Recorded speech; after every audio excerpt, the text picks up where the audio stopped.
بەڕێزان من عەزیز حەمە چالاکوان و ئەندام لە ڕێکخراوی داکۆک لە وڵاتی بەریتانیا. بەڕێزان وەک ئاگادارن ئەمڕۆ یادی کیمیابارانکردنی شاری هەڵەبجەیە. بەداخەوە 36 ساڵ بەر لە ئێستا ڕژێمی بەعسی لە ناوچوو شاری هەڵەبجەی کیمیاباران کرد کە تێیدا 5,000 هاوڵاتی شەهید بوو و 10,000 هاوڵاتی بریندار بوو.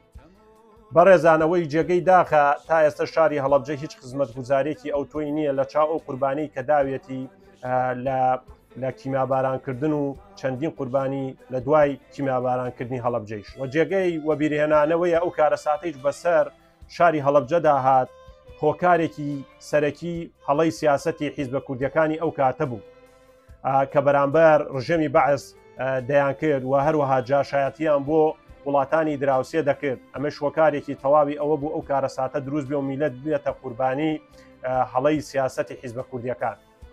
ئەوەی جێگەی داخە ئەو هەموو قوربانی بەسەر میلەتی کووردا هاتووە، ئێستا حیزبی کوردی بووەتە هۆکارێکی سەرەکی بۆ نەمانی ئازادی و هۆکارێکی سەرەکی بۆ چەوسانەوەی میلەتی کورد.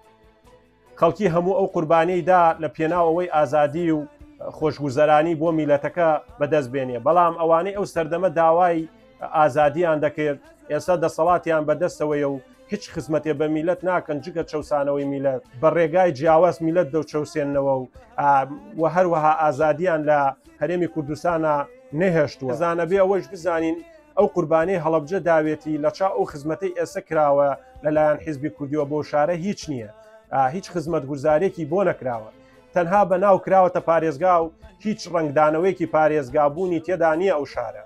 هەموو ساڵێ لە یادی کیمیابارانکردنی شاری هەڵەبجەدا حیزبە کوردیەکان دەچن کۆمەڵێ بەڵێنی باخ و بریق بە ئەو خەڵکەی شاری هەڵەبجە دەدەن کە گوایە خزمەت گوزاریان بۆ دەکەن کە گوایە شارەکە وا پێش دەخەن لە دوای یادەکە ئەو شارە لەبیر دەکەن و هیچ خزمەتێ بۆ شارە ناکەن. بەڕێزان حیزبی کوردی جگە زەرمەند بۆ میلەتی کورد هیچی تری نەبووە لە مێژوودا. ئەگەر بڕۆی سەیری مێژوو بکەی ئەم حیزبە کوردیانە زۆرترین کارەساتیان بەسەر میلەتی کوردایەناوە. ئەو کاتە ئەوان لە شاخ بوون داوای ئازادیان دەکرد بۆ هەرێمی کوردستان و داوای ئەوەیانە کرد ئەوان لە خزمەتی میلەتی کوردان و ئەوەی کە لەسەر شاخن ئەوەی کە ئەیکەن بۆ بەڕێو پێشوونی میلەتی کوردە و لە پێناو میلەتی کوردایە. بەڵام کە هاتنە ناو شار ئێستا دەبینین زۆر لە خۆیان گۆڕاون، ئێستا دەبینین نە ئازادی ماوە لە وڵاتە نە یەکسانی ماوە لە وڵاتە، ئەوان بۆ خۆیان شاهانە دەژین و میلەت هەروەکو سەردەمی زوو بە هەژاری دەژی.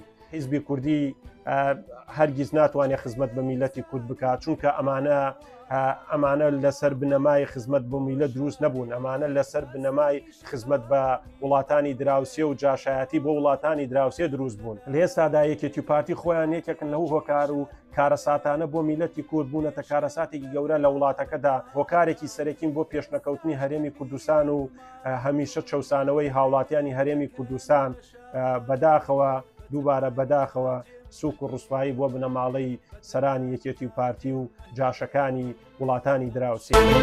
ئەم شەو زریانم چێنێ، ئەم شەو زریانم چێنێ، تەموو مژدام دەپۆشێ، تەموو مژدام دەپۆشێ، مانگە شەو دەم ڕفێنێ، مانگە شەو دەم ڕفێنێ.